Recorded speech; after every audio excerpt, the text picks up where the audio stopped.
గౌరవనీయులైన ఉపాధ్యాయ మిత్రులందరికీ జియోరాస్ ఎంటర్టైన్మెంట్ ఛానల్కి పునఃస్వాగతం. ఈరోజు ఈ వీడియోలో 4వ తరగతికి సంబంధించి రెడీనెస్ ప్రోగ్రామ్ 2వ రోజు సంబంధించిన కృత్యాలను మీ ముందుంచే ప్రయత్నం చేస్తాను.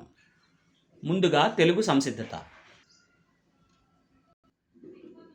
పిల్లలు 2వ రోజు పాఠ్యాంశము అల్ప ప్రాణాక్షరాలు, మహాప్రాణాక్షరాలు.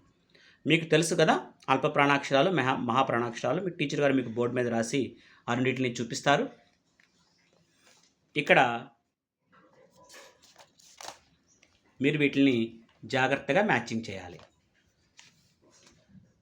చూడండి, ఖరం అంటే గాడిద అన్నమాట, ఝషం చేప, కమఠం తాబేలు, పింఛం నెమలిక, భవనం అంటే కట్టడం, పెద్ద భవంతి అన్నమాట, ఫలం పండు, ఢంకా డప్పు, మేఘం మబ్బు, రథం తెలుసు కదా అది, ధనం డబ్బు. సో మీరు గమనిస్తే ఇక్కడ ఉన్నటువంటి అక్షరాలన్నీ కూడా మహాప్రాణాక్షరాలు, అల్ప ప్రాణాక్షరాలు కదా, మహాప్రాణాక్షరాలు. ఇదిగోండి, ఇది మహాప్రాణాక్షరం. సో మహాప్రాణాక్షరాల్లో మీకు పరిచయం అన్నమాట ఇది. మనం ఇక్కడ ఉన్నటువంటి వాక్యాలను చదువుదాం, పదాలను వాక్యాలను చదువుదాం. నేను చెప్తాను ముందు, తర్వాత మీరు వెనకాల చెప్పండి, తర్వాత మీరు సొంతంగా ప్రయత్నం చేయండి. ఏనుగు ఘీంకారం, నెమలి పింఛం, దేవుని రథం, రాజభవనం, మేఘమాల, ఝషం, కమఠం నీటిలో ఈదుతుంది, ఘటం నిండా నీరు ఉంది.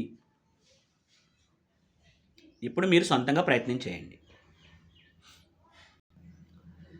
ఇక్కడ ఉన్నటువంటి మహాప్రాణాక్షరాలని ఇక్కడ ఉన్నటువంటి అక్షరమాల చార్ట్లో మనం రౌండప్ చేయాలి. ఖ, భ, ఇదిగోండి ఖ, తర్వాత భ, ఘ, మిగతాయి మీరు పూర్తి చేయండి. ఈ పదాలను నేను చదువుతాను, వీటిలో మహాప్రాణాక్షరాలు ఎక్కడ ఉన్నాయో మీరు గుర్తించండి. కమఠం, ఇదిగోండి, మేఘం. ఇలా మనం మహాప్రాణాక్షరాలను గుర్తించి రాసామన్నమాట, కింద గీత గీసాం. సముద్రంలో ఎగిసిపడేది, అలా పిల్లలు ఎక్కువగా ఇష్టపడేది ఏమిటి? ఆట. ఇదిగోండి, ఇక్కడ ఇవ్వబడిన ఆటలనే ఆన్సర్స్ రాసామన్నమాట. చలికాలంలో వెచ్చదనం కోసం కాచుకునేది ఏది? మంట. మర్రి చెట్టు నుండి వేలాడేది ఏది? ఓడ. ఆంజనేయుని భుజంపై ఉండే ఆయుధం పేరేమిటి? గద. ఇదిగోండి, ఇక్కడ గద ఇచ్చారు.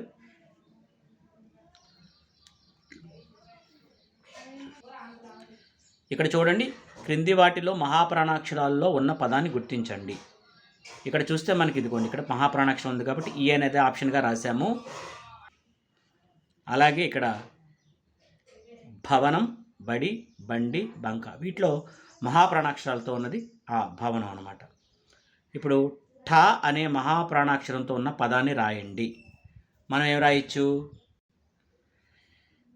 ఇదిగోండి, కమఠం అంటే తాబేలు, మీకు తెలిసిందే కదా. మీ టీచర్ గారు మీకు 10 పదాలు డిక్టేషన్ పెడతారు. ఉక్త లేఖనం అంటే డిక్టేషన్, చక్కగా రాయండి. దీంతో తెలుగు పూర్తయింది. పిల్లలు, ఇప్పుడు మనం ఇంగ్లీష్లో రైమ్ పాడుకుందాం. Okay. I is for ice cream, ice cream. J is for jug, J jug. K is for kite, kite. L is for lion, lion. M is for monkey, monkey. N is for nose, nose. O is for ocean, ocean. P is for parrot. P parrot. Q is for queen. Q queen. R is for rose. R rose. మీరు మళ్ళా practice చేయండి పిల్లలు. ఇక్కడ ఉన్నటువంటి letters అన్నిటిని కూడా చదవండి పిల్లలు. ఇక్కడ క్యాపిటల్ లెటర్స్ని సపరేట్ చేసి రాయండి, అలాగే స్మాల్ లెటర్స్ని సపరేట్ చేసి రాయండి. ఇక్కడ మనకి కొన్ని లెటర్స్ ఇచ్చారు. ఈ లెటర్స్ని ఉపయోగించి 3 అక్షరాల పదాలు కానీ 2 అక్షరాల పదాలు కానీ రాయమన్నారు. మనం 2 అక్షరాల పదాలు వీలు కాకపోవచ్చు కాబట్టి 3 అక్షరాల పదాలు రాసాము. దీంట్లో 2 అక్షరాలు మాత్రం రిపీట్ అవుతాయి అన్నమాట. ఎలా అంటే ఈజీజీ ఎగ్, జీజీ రిపీట్ అయింది. ఆల్ దీంట్లో ఏం రిపీట్ అయింది? ఎల్. ఇక్కడ యాడ్ దీంట్లో డి. ఇల్ ఎల్. ఇక్కడ చూడండి మామ్ దీంట్లో ఏం రిపీట్ అయింది? ఇది కూడా ఎమ్. డాడ్ దీంట్లో డి. ఫీ చెప్పండి ఈ. ఇలాగ వీటిలో రిపీట్ అయిన లెటర్స్ మనం రాసామన్నమాట. ఇక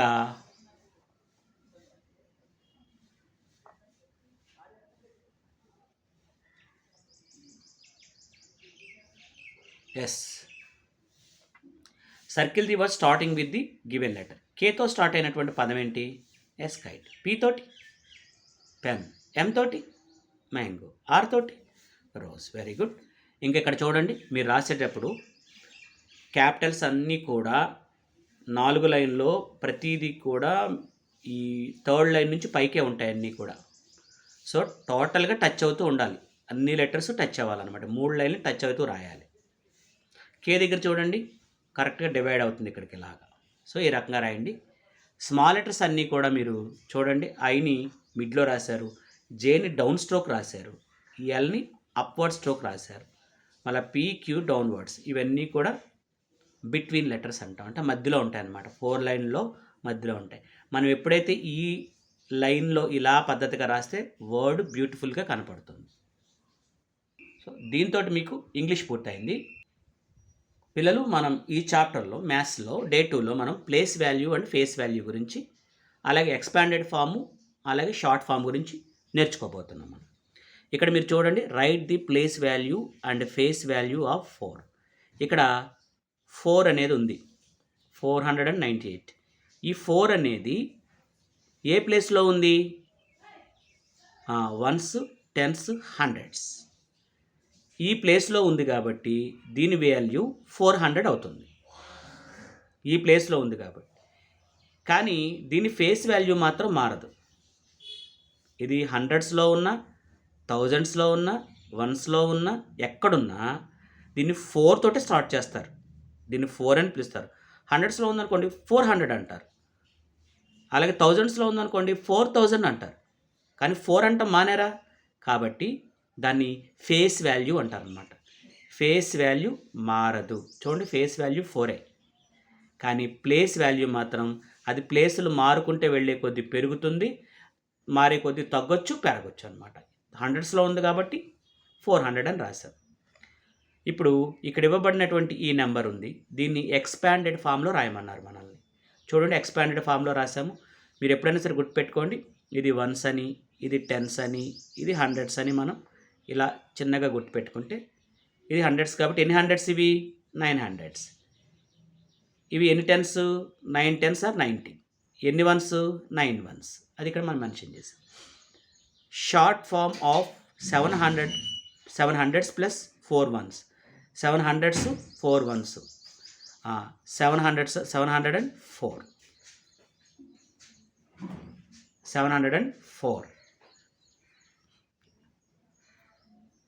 704ని ఇలా ఎందుకు రాయాలంటే, ఏ ప్లేస్లో అయితే మనకి నెంబర్ చెప్పరో ఆ ప్లేస్లో 0 పెట్టుకోవాలి.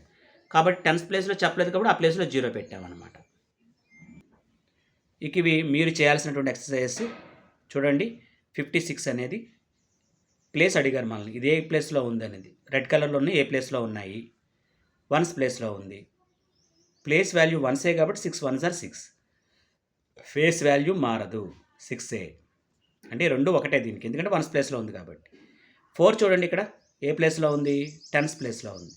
కానీ దీని వాల్యూ ఎంత అవుతుంది, 4 10s are 40 అవుతుంది. ఫేస్ వాల్యూ ఎంత, 4a, మారదు. ఇక్కడ 2 అనేది ఏ ప్లేస్లో ఉంది, థౌజండ్స్ ప్లేస్లో ఉంది. సో దాని వాల్యూ ఎంత, ఫేస్ వాల్యూ ఎంత, 2000. ఫేస్ వాల్యూ మారదు 2a. ఇక్కడ చూడండి 0 అనేది హండ్రెడ్స్ ప్లేస్లో ఉంది. కానీ 0 100s are 0. 100 సున్నాలైనా 1 సున్నా అయినా 2 సున్నాలైనా 0 సున్నాలైనా 0a. అలాగే ఫేస్ వాల్యూ 0a. ఇక ఇక్కడ ఇచ్చినట్లని మనం ఎక్స్పాండెడ్ ఫామ్లో రాసాము. ఈ ఎక్స్పాండెడ్ ఫామ్లో రాసినట్లు మనం ఒకసారి చూద్దాం.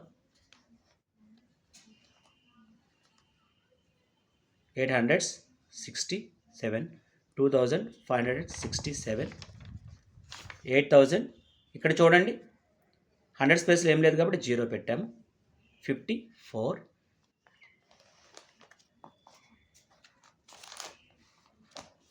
ఎస్. ఇక ఇది షార్ట్ ఫామ్ అన్నమాట. ఈ ఎక్స్పాండెడ్ ఫామ్ షార్ట్ ఫామ్. 10 + 8 18, 60 + 4 64. 4 ఇక్కడ చూడండి, వీటిని మీకు ప్లేసులు మార్చారు, కన్ఫ్యూజ్ కావద్దు. 5364, అది జాగ్రత్తగా రాసుకోవాలి. ఇక ఇది మీకు తెలిసిందే 8888.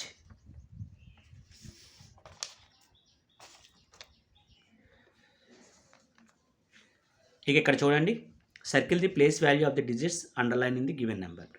ఇక్కడ ఏవైతే ఉన్నాయో వీటి యొక్క ప్లేస్ వాల్యూ చెప్పమన్నారు మనల్ని. కాబట్టి ఇది 100s ప్లేస్లో, 1s 10s 100s ప్లేస్లో ఉంది కాబట్టి 500. 1s 10s 100s థౌజండ్స్లో ఉంది కాబట్టి 8000. 1s 10s 2 10s are 20 కాబట్టి ఇది. ఓకే, దీంతో మీకు మ్యాథ్స్ కూడా పూర్తయింది. పిల్లలు మనం ఇప్పుడు ఈవీఎస్ చేద్దాము. ఈవీఎస్లో మనకి డే 2లో మ్యాచింగ్ ఇచ్చారు. స్టార్టింగ్లో ఫ్యామిలీ మెంబర్స్ పిక్చర్ని బట్టి మనం మ్యాచింగ్ చేయాలన్నమాట. ఓకేనా? So he's grand father, she's mother, grand mother, father. అలాగే ఇక్కడ ఇవ్వబడినటువంటి వర్డ్స్ని circle the words read by the teacher. మిమ్మల్ని టీచర్ చదివిన తర్వాత వీటిని సర్కిల్ చేయమన్నారు. Family, grand parents, siblings, help, respect, photo, people. ఇక్కడ చూడండి, ఈ ఫిల్ ఇన్ ది బ్లాంక్స్. ఇది మదర్, సిబ్లింగ్ అంటే తోబుట్టువు, uncle, father, parents, care, family, aunt. ఇక్కడ ఉన్నటువంటి యానిమల్స్కి మనం కలర్ వేయాలి. మీకు నచ్చిన రంగు వేయచ్చు. మరి మీకు తెలుసు కదా, ఈ డాగ్స్ ఇవి ఏ కలర్స్లో ఉంటాయి, అలా మంచి కలర్స్ వేయండి. Learn the words dictation. Me teacher గారు వీటిని పదాలను డిక్టేషన్ పెడతారు, వీటిని జాగ్రత్తగా రాయండి. అలాగే ఇక్కడ ఆఖరిలో మీ గ్రాండ్ పేరెంట్స్ ఫోటోలు ఉంటే అంటించండి, లేదంటే వాళ్ళ పేర్లు రాయండి. ఇక్కడ గ్రాండ్ మదర్ పేరు, ఇక్కడ గ్రాండ్ ఫాదర్ పేరు, ఇక్కడ మీ మమ్మీ డాడీ పేరు, ఇక్కడ మీ పేరు రాసుకోండి. దీంతో మీకు ఈవీఎస్ కూడా పూర్తయింది. అభినందనలు పిల్లలు, చాలా బాగా చేశారు. Thank you respected teachers. Please like, share and subscribe.